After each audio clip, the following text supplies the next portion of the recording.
Alrighty then, Successful Indie Author 5 Minute Focus, episode 309, Writing Right Now. I originally called this Writing Plan, and based on what do you do when you sit down to write? Not anything else. You have Word, Scrivener, Vellum, whatever you're writing in, up on the screen. What do you do? How do you start that writing process for the day? For me, I usually reread the last few paragraphs and then get moving. And usually within one sentence, Stanley bothers me to go outside. So, okay, so I've written 8 words on the day. What do I do now? Well, while I'm outside walking Stanley around, which might be anywhere from 20 minutes to a half hour, I think about the plot. What am I going to do? And I tell you what, as soon as I get back in, that next 5 minutes, we've got a lot of great words that get down. I don't check my phone while I'm out there with Stanley. I don't do these other things that would then distract me for when I come back in. Oh, let me go do these 38 little nitnoid admin details. Anytime you do that, you take yourself out of the zone. Getting into the zone for writing is all about focusing on the story and the next words, the next sentence.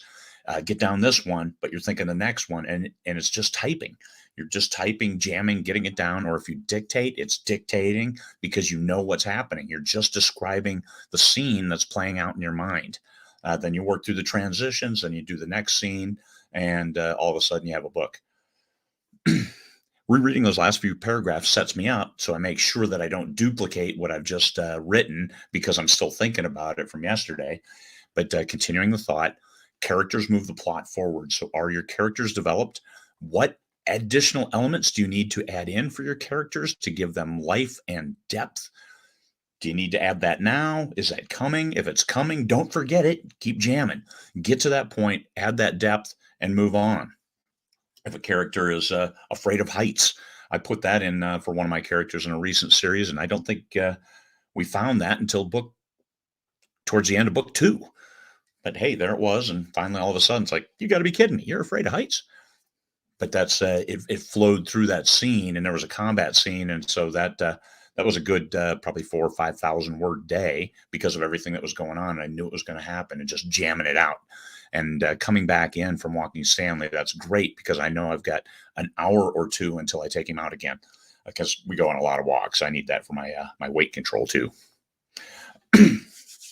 Build the scene and recreate it as you see it in your mind from the director's viewpoint. Change the focus lens and look around. Get that three-dimensionality, sight, smells, sounds, sometimes feelings, especially if you've got that third-person omni, or if you're first person, absolutely share what that character's feeling, and keep writing. So what do you do right now when you're writing? So you sit down to write and you're looking at the blank screen. So yeah, we're circling back. What do you do? Do you look at it and think about all the other things you're not doing while you're writing? You've got to block that out because you can't write while distracted. Block it out. Focus on this right now. Go back, reread those last few paragraphs, get into it, and then start jamming. Describe the story, describe the scene, move forward. Active voice. Look for active voice. When you're describing a scene, a lot of times you'll just say, it was, this looked like this. You don't need to say something this looks like, just say what it looks like. Don't add those words in. And as you get more practice and experience, you'll realize, hey, this is how to really make it flow. And you flow, sit down, type, and work it. So that's it. Think about, how do you look at the screen and what do you write next? Be ready. And the creativity process, the more you practice, I'm looking at the screen, I read the last few paragraphs, close my eyes, visualize the scene, and then move forward to help the reader. You can train yourself to do that. It's like, I can only write when I'm inspired. I know a few people who are like that, and it's extremely challenging to hit deadlines or have any kind of productivity schedule because you've got to wait until you're inspired. Those of us who write every day and have this as a full-time business, you kind of can't wait for inspiration. You got to force the inspiration, and I'm inspired while I'm walking with Stanley. So keep that in mind. Come out here and jam the words. There we go. Almost 5 minutes. Think about it. Everybody is unique in how they approach getting their stories onto the page. And nonfiction, talk about how you would like to receive that information because you're an expert in this area.